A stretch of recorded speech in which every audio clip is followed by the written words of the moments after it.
Hello guys, welcome to film explain in Hindi. आज मैं आपके लिए एक ऐसी मूवी लेके आया हूँ जिसे देख के आप भी सोच में पड़ जाएंगे।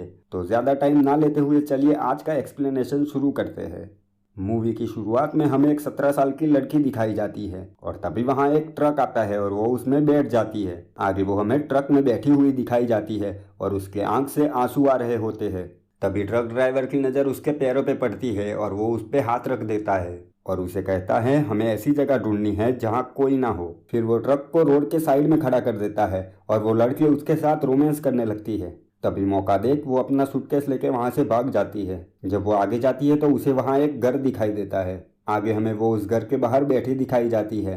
तभी वहाँ एक आदमी आता है और वो उससे कहता है कि क्या मैं आपकी कुछ मदद कर सकता हूँ। और वो लड़की उसके साथ फ्लर्ट करने लगती है पर वो आदमी उसे जाने के लिए कहता है और उन दोनों के बीच बातचीत होती है। और तभी हमें पता चलता है कि इस आदमी का नाम जेस है। ये मिस्टर गैलेप्स की बंद पड़ी सिल्वर माइन की रखवाली करता है और इसकी बीवी बेल मॉर्गन इसे 10 साल पहले छोड़ चुकी है और वो अपने साथ अपने 2 बेटियों को भी ले गई है। आखिर में वो लड़की कहती है मेरा नाम कैडी है और वो घर के अंदर चली जाती है। दरअसल ये जेस की ही बेटी होती है। और जब वो रात को साथ में डिनर कर रहे होते हैं तब जेस पूछता है तुम्हारी पढ़ाई कैसी चल रही है। तभी कैडी बताती है मैं स्कूल के दौरान प्रेग्नेंट हो गई थी और अभी मेरा 1 मंथ का बेटा भी है, जिस वजह से लोग मुझे चिढ़ाने लगे और मैं यहाँ आ गई। क्या मैं आपके साथ रह सकती हूँ।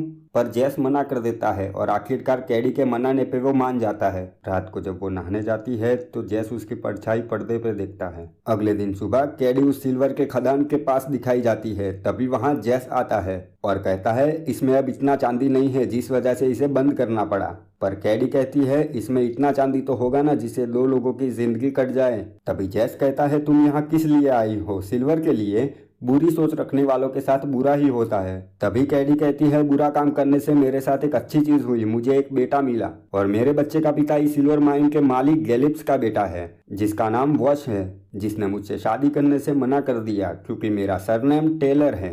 और कहती है मुझे अपने बेटे के लिए बुरा काम करना पड़ा तो मैं वो भी करूंगी। और जेस उसका हाथ पकड़ के उसे चर्च ले जाता है। आगे हमें दिखाया जाता है कि वो लोग चर्च पहुंच चुके हैं। तभी उन्हें वहां एड लेमी मिलता है जो माइंस की चेकिंग का काम करता है। चर्च में उपदेशक कैडी की स्टोरी सबको सुनाता है पर वो वहां से उठ के बाहर चली जाती है। जेस उसे रोकने की कोशिश करता है पर वो चली जाती है। आगे हमें जेस कैडी का इंतजार करते दिखाया जाता है। दूसरे दिन सुबह जब जेस घर के बाहर होता है तभी वहां एक कार आती है। कार में से कैडी उतर के आती है। तभी जेस उससे पूछता है वो कौन था और तुम कल रात कहाँ थी। कैडी कहती है मैं अपने फ्रेंड के घर थी और ये उसका भाई था जो मुझे यहाँ छोड़ने आया था। रात को जब कैडी सो रही होती है तभी उसके पास जेस आता है और कहता है तुम यहाँ रह सकती हो, मैं कल जैसा आगे फिर से नहीं करूँगा। पर कैडी कहती है मैं कल चली जाऊँगी। तभी जेस कहता है नहीं तुम नहीं जाओगी, हम कल से खदान में काम शुरू करेंगे। अगले दिन खदान में वो हमें काम करते दिखाए जाते हैं पर उनको कुछ नहीं मिलता। और जब वो घर आते हैं तो कैडी थक की वजह से सो जाती है पर वहाँ जेस आता है और उसे उठाता है और कहता है गर्म पानी से नहा लो, तुम्हें अच्छा लगेगा। और कैडी उसके सामने कपड़े उतार के नहाने लगती है। तभी कैडी कहती है क्या तुम मेरी पीठ पे मालिश कर दोगे, मुझे दर्द हो रहा है। और जब जेस मालिश कर रहा होता है तो उन दोनों को अच्छा फील होता है पर जेस खुद को रोक देता है और कहता है ये सब गलत है। तभी कैडी कहती है मुझे अच्छा लग रहा है और शायद आपको भी। जेस कहता है तुम मेरी बेटी हो और कैडी कहती है मैं एक औरत भी हूँ। तभी जेस वहाँ से चला जाता है। अगले दिन जब वो खदान में काम कर रहे होते हैं तभी उन्हें वहाँ काफी चांदी मिलती है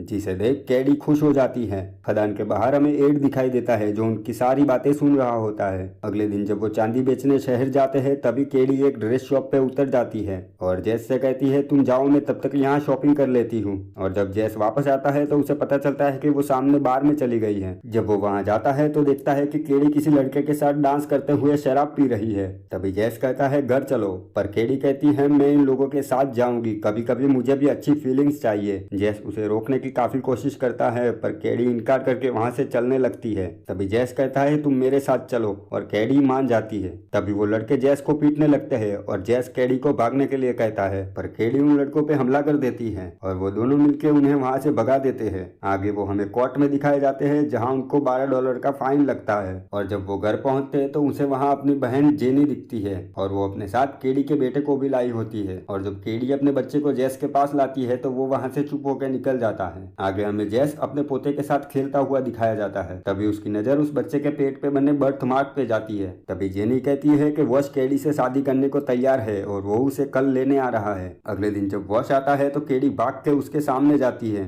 और कहती है यहाँ क्यों आए हो, वापस चले जाओ। पर आखिरकार वॉश के मनाने पर केडी मान जाती है। फिर वो जैस के पास जाता है और सबसे माफी मांगता है और वो सब उसे माफ भी कर देते हैं। जब रात को सब साथ में होते हैं तो मैक्स कहता है हम 2 दिन में शादी करेंगे। तभी उन्हें वहाँ एड लेमी आते दिखता है, जिसे देख के जैस अपनी बंदूक लेके आता है और कहता है कि यहाँ से चले जाओ। तभी दिखाया जाता है कि उसके साथ बेल होती है। बेल बीमार होती है इसलिए वो अपने पोते को देखने आती है और उसके साथ उसका पति मॉक भी होता है। जब बेल और जैस बात कर रहे होते हैं तभी अचानक बेल की तबीयत खराब हो जाती है और जब जैस रूम से बाहर आता है तभी मॉक रूम में जाता है। तभी बेल एक सुई जैसी चीज से उस पे हमला कर देती है पर मॉक अपने बचाव में उसे मार देता है।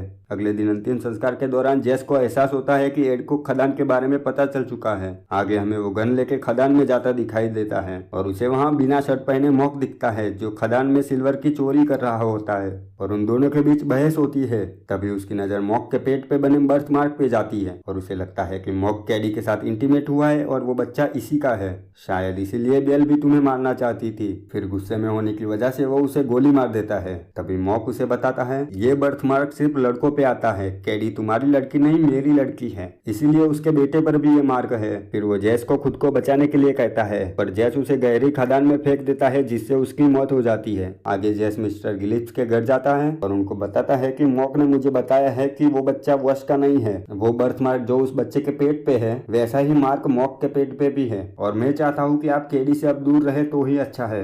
दरअसल जैस अब केडी को पाने के लिए कुछ भी करने को तैयार है क्योंकि अब उसे पता चल चुका होता है कि केडी उसकी बेटी नहीं है। अगले दिन केडी और वश की शादी होती है। केडी वश का इंतजार करते हुए दिखाई जाती है पर वश उसे लेने नहीं आता जिस वजह से वो दुखी हो जाती है। आगे हमें दिखाया जाता है कि केडी और जैस लंच कर रहे होते हैं। तभी जैस केडी के पैरों पे अपना हाथ रखता है और उसे खदान में फिर से काम शुरू करने की बात करता है और केडी मान जाती है। अगले दिन हमें वो दोनों खदान की तरफ जाते दिखाए जाते हैं। तभी केडी गिर जाती है और वो दोनों रोमांस करने लगते हैं जिससे एड उन्हें देख लेता है। फिर वो खदान पहुंचते हैं और इंटीमेट होते हैं। अगले दिन जब वो खदान से चांदी निकल रहे होते हैं तभी वहाँ पुलिस आती है और उनके साथ एड भी होता है और पुलिस उन्हें बताती है कि आपके खिलाफ अरेस्ट वारंट है। और जब जैस पूछता है कि किस आरोप में तब वो कहता है इंसेस्ट। अगर आपको नहीं पता तो मैं आपको बता दूं कि अपनी फैमिली में किसी के साथ सेक्सुअल संबंध होना एक गुनाह है। अगले दिन एड हमें कोर्ट में गवाही देते दिखाई देता है और फिर जज कहता है तुम दोनों ने कुदरत के खिलाफ काम किया है, तुम दोनों को सजा होगी। जिसे सुन के जैस कहता है मैंने केडी के साथ जबरदस्ती की है। दरअसल जैस केडी को सजा ना हो इसलिए खुद को दोषी साबित करने की कोशिश करता है पर केडी कहती है उन्होंने मेरे साथ कोई जबरदस्ती नहीं की, उसमें मेरी भी मर्जी थी। तभी जज उनको सजा सुनाने ही वाला होता है कि जैस कहता है कि केडी मेरी बेटी नहीं है,